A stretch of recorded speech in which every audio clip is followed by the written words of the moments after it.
अस्सलाम वालेकुम बच्चों, उम्मीद आप सब खैरियत से होंगे।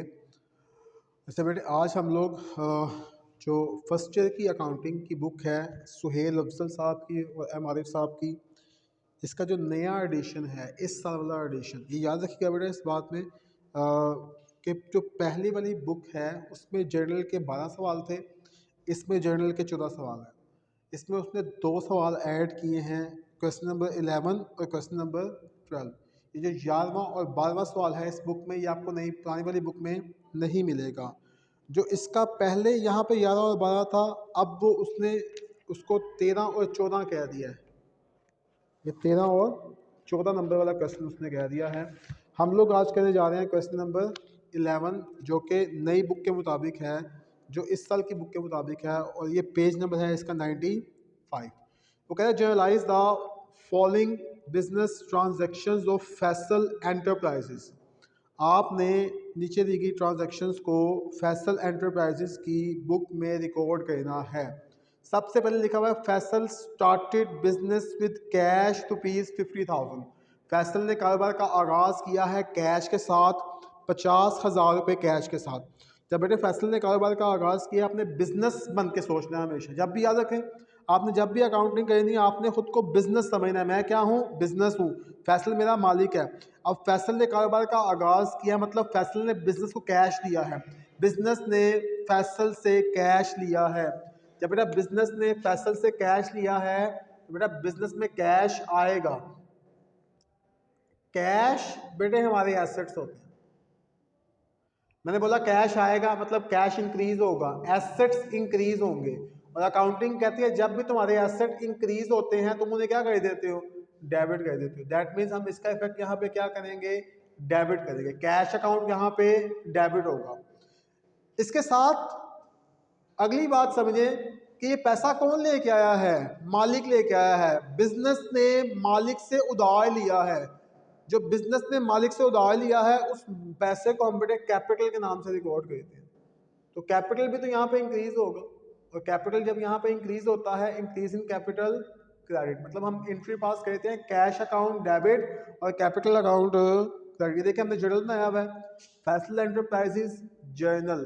पहला कॉलम बन गया डेट का, दूसरा पर्टिकुलर्स का, तीसरा लेजर फॉल्यू, चौथा डेबिट, पांचवा क्रेडिट। पहली एंट्री पास की है मैंने यहाँ पे, कैश अकाउंट डेबिट और capital account credit. Cash debit है, कैश की अमाउंट डेबिट कॉलम में आ गई, कैपिटल की अमाउंट क्रेडिट कॉलम में आ गई। और नीचे आ गई narration, started business with cash. उसने कारोबार का आगाज किया किसके साथ? कैश के साथ। फिर कहता है परचेज बिल्डिंग फॉर कैश ₹10,000। हमने बिल्डिंग खरीदी है कैश पे कितने की? 10,000 रुपए की। अब जब बिल्डिंग खरीदी है कैश पे तो बेटा सोच के बताएं बिजनेस में क्या आ रहा है और क्या जा रहा है। तो बेटा हाँ, बिजनेस में बिल्डिंग आ रही है और कैश जा रहा है। जब मेरा बेटा बिल्डिंग आ रही है, बेटा बिल्डिंग, मैंने बोला बिल्डिंग आ रही है मतलब बिल्डिंग बढ़ रही है, प्लस हो रही है। बिल्डिंग क्या है? हमारे एसेट्स हैं। एसेट्स इंक्रीज हो रहे हैं। और अकाउंटिंग कहती है जब भी तुम्हारे एसेट इंक्रीज होते हैं तुम उन्हें क्या कर देते हो? डेबिट कर देते हो। इसका मतलब बिल्डिंग यहाँ पे डेबिट होगा। और कैश जा रहा है, कैश, कैश क्या है आपके? एसेट। एसेट डिक्रीज हो रहे हैं और डिक्रीज इन एसेट क्रेडिट, क्योंकि कैश यहाँ पे जा रहा है आपके पास से। तो एंट्री पास होगी बिल्डिंग अकाउंट डेबिट और कैश अकाउंट क्रेडिट। ये देखिए मेरा बच्चा, ये सेकेंड एंट्री है। बिल्डिंग अकाउंट डेबिट कर दिया है मैंने ये 10,000 रुपये से, और कैश अकाउंट मैंने क्रेडिट कर दिया कितनी अमाउंट से? 10,000 रुपये से। तो एंट्री पास होगी बिल्डिंग अकाउंट डेबिट और कैश अकाउंट क्रेडिट। नीचे आगे narration, building bought building for cash. ये 2 पॉइंट्स है मेरा बेटा, इनमें कोई उम्मीद है आपको कोई मसला नहीं होगा इसमें। नेक्स्ट देखें वो क्या कहता है। तो कहता है बॉट मर्चेंडाइज ऑन अकाउंट। हमने मेरा बेटा मर्चेंडाइज खरीदी है। ये मर्चेंडाइज क्या होती है बेटा? मर्चेंडाइज हमारी गुड्स होती हैं। हमने गुड्स खरीदी हैं ऑन अकाउंट, उधार पे। दैट मीन चीजें तो खरीदी हैं लेकिन हमने उनके पैसे अदा नहीं किए। मर्चेंडाइजेस को बेटे हम गुड्स कहते हैं। और हम सब ये जानते हैं कि गुड्स को जब भी हम बिजनेस में परचेज करते हैं तो हम उन गुड्स को गुड्स के नाम से रिकॉर्ड नहीं करते, बल्कि हम उसके लिए जो वर्ड इस्तेमाल करते हैं वो वर्ड होता है परचेजेस। परचेजेस हमारे बेटे एक्सपेंस हैं, एक्सपेंस को रिकॉर्ड करेंगे, एक्सपेंस इंक्रीज होंगे, एक्सपेंस इंक्रीज होंगे, इंक्रीज इन एक्सपेंस डेबिट होगा।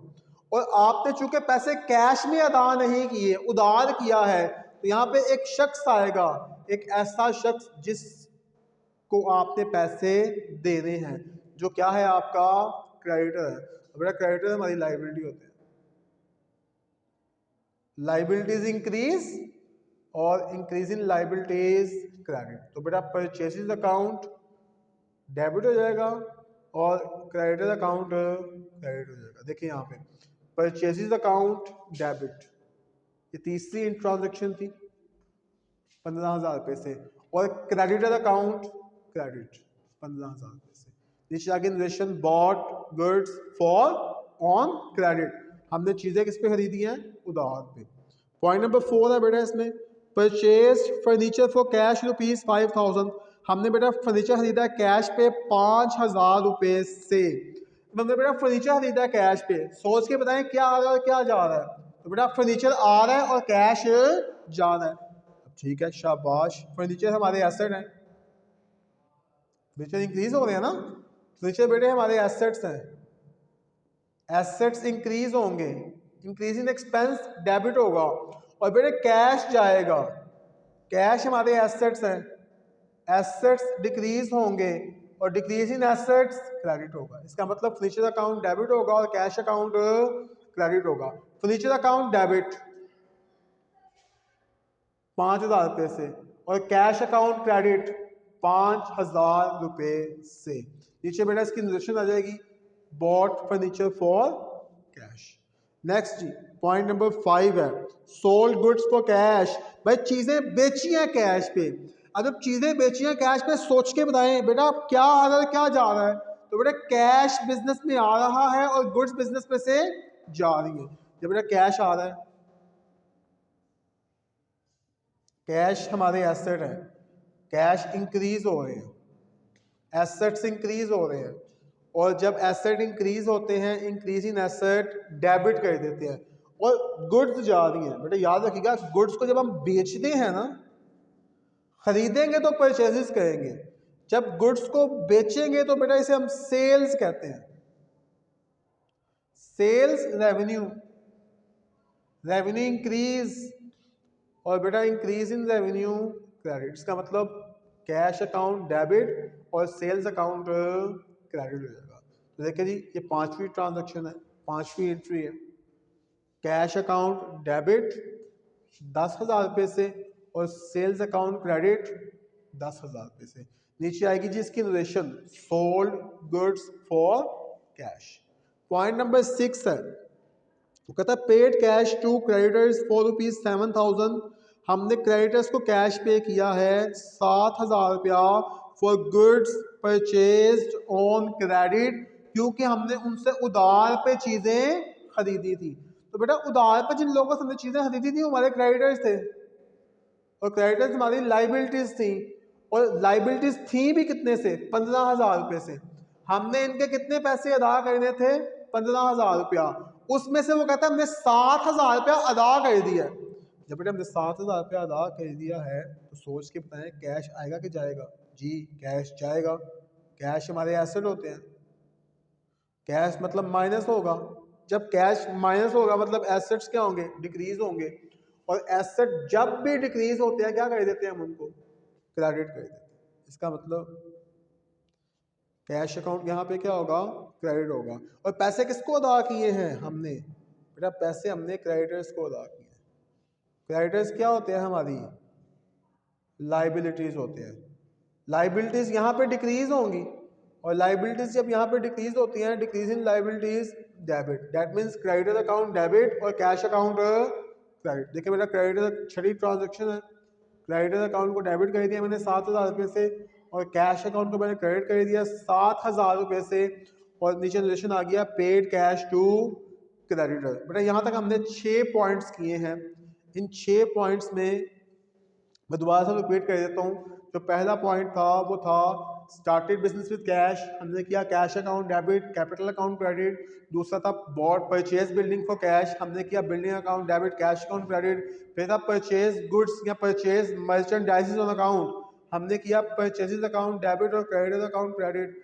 फिर फर्नीचर खरीदा था हमने कैश पे, फर्नीचर अकाउंट डेबिट और कैश अकाउंट क्रेडिट। फिर सोल्ड गुड्स फॉर कैश था, कैश अकाउंट डेबिट और सेल्स अकाउंट क्रेडिट। और फिर हमने पैसे अदा किए थे क्रेडिटर को, क्रेडिटर अकाउंट डेबिट और कैश अकाउंट क्रेडिट जी।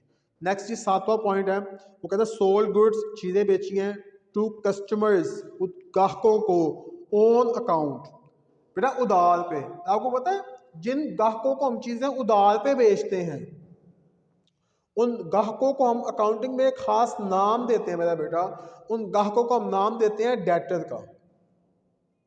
डेटर्स बेटे हमारे एसेट होते हैं।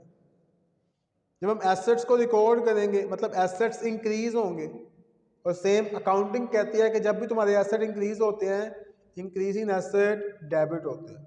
और आपने चीजें बेची हैं, अकाउंटिंग कहती है जब तुम चीजें बेचते हो सेल्स कहलाती हैं, सेल्स रेवेन्यू होते हैं। रेवेन्यू की जब रिकॉर्ड करेंगे रेवेन्यू इंक्रीज होंगे, और बेटा जब रेवेन्यू इंक्रीज होते हैं, increase in revenue credit, that means debtors account debit और सेल्स अकाउंट क्रेडिट। तो देखिए जी ये 7वीं ट्रांजैक्शन है, मैंने डेटर्स अकाउंट को यहाँ पे डेबिट कर दिया और सेल्स अकाउंट को यहाँ पे क्रेडिट कर दिया 6,000 रुपये से, 6,000 रुपये से, और ये सोल्ड गुड्स ऑन क्रेडिट। अब यहाँ पे मेरा पेज कंप्लीट हो गया, मैं यहाँ पे टोटल करूँगा 50,000, 10,000, 60,000, 75,000, 80,000, 90,000, 97, 97,000 और 1,03,000।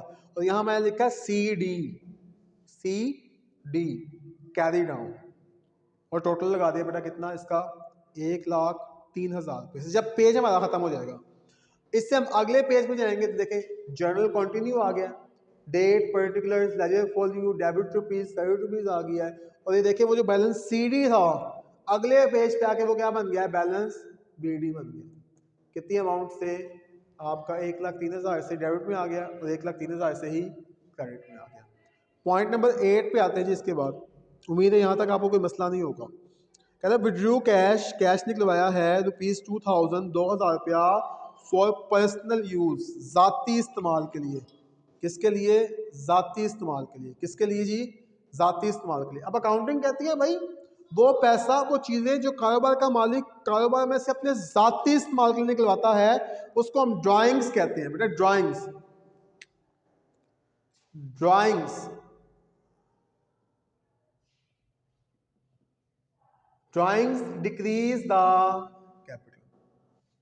ड्राइंग्स हमारे कैपिटल को डिक्रीज करते हैं, और जब कैपिटल डिक्रीज होता है, डिक्रीज इन कैपिटल डेबिट, और पैसे जा रहे हैं, कैश जा रहा है, कैश बेटे, कैश हमारे एसेट्स हैं, एसेट डिक्रीज हो रहे हैं, और एसेट जब डिक्रीज होते हैं, डिक्रीज इन एसेट्स क्रेडिट। तो इसके लिए हम जो एंट्री पास करेंगे बच्चे उसमें ड्राइंग्स अकाउंट डेबिट होगा और कैश अकाउंट क्रेडिट होगा। देखिए ड्राइंग्स अकाउंट डेबिट 2,000 रुपये से, कैश अकाउंट क्रेडिट 2,000 रुपये से, और withdrew cash for personal use, ये इसकी क्या आएगी बेटे, यहाँ पे रिलेशन आएगी। फिर नवा पॉइंट है जी, रिसीव कैश ₹3,000, कैश निकलवाया है 3,000 रुपया फ्रॉम कस्टमर्स, ग्राहकों से, फॉर गुड्स, चीज़ों के लिए, सोल्ड टू देम, जो कि हमने उनको बेची थी, ऑन अकाउंट, उधार पे। भाई कैश रिसीव किया है, जब बेटे कैश रिसीव किया सोच के बताएं कैश आएगा कि जाएगा, आएगा बेटे, कैश आएगा। कैश हमारे एसेट्स हैं, एसेट्स इंक्रीज होंगे, कैश आ रहा है, और एसेट जब भी इंक्रीज होते हैं, इंक्रीज इन एसेट डेबिट होते हैं।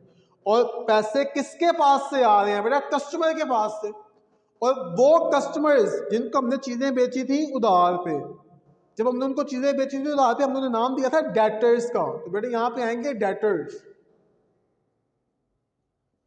डेटर्स हमारे एसेट होते हैं, एसेट डिक्रीज, और एसेट जब भी डिक्रीज होते हैं, डिक्रीज इन एसेट्स क्रेडिट। तो कैश अकाउंट डेबिट होगा और डेटर्स अकाउंट क्रेडिट होगा। तो देखिए 9वां पॉइंट है हमारा, कैश अकाउंट डेबिट 3000 से और डेटर्स अकाउंट क्रेडिट 3000 से, cash receive from customers. Next जी क्या है जी, पेड सैलरी टू एम्प्लॉय, हमने सैलरी पे किया किसको, एम्प्लॉय को। जब बेटा हम सैलरी पे करते हैं एम्प्लॉय को, देखें ना, salaries paid, rent paid, commission paid, interest paid, हमारे एक्सपेंस होते हैं। हम सैलरी को रिकॉर्ड करेंगे बच्चे,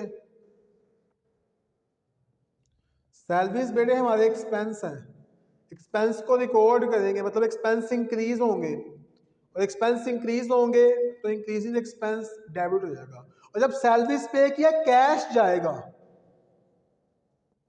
कैश हमारे एसेट्स हैं, क्योंकि तनख्वाह हमेशा हम कैश में अदा करते हैं, कैश जाएगा, कैश हमारे एसेट्स हैं, एसेट डिक्रीज होंगे और डिक्रीज इन एसेट्स क्रेडिट होंगे। तो बेटा एंट्री पास होगी सैलरीज अकाउंट डेबिट और कैश अकाउंट क्रेडिट। देखिए सैलरीज अकाउंट डेबिट 3500 से, कैश अकाउंट क्रेडिट 3500 से, पेड सैलरीज इन कैश, हमने सैलरी किस में अदा की है, कैश में। अब ये देखिए ये 1,03,000 है, इसमें ये बाकी 2,000 जमा होगा, 1,05,000, 1,08,000 और 1,11,500, ये आपका टोटल बेटे यहाँ पे आ जाएगा।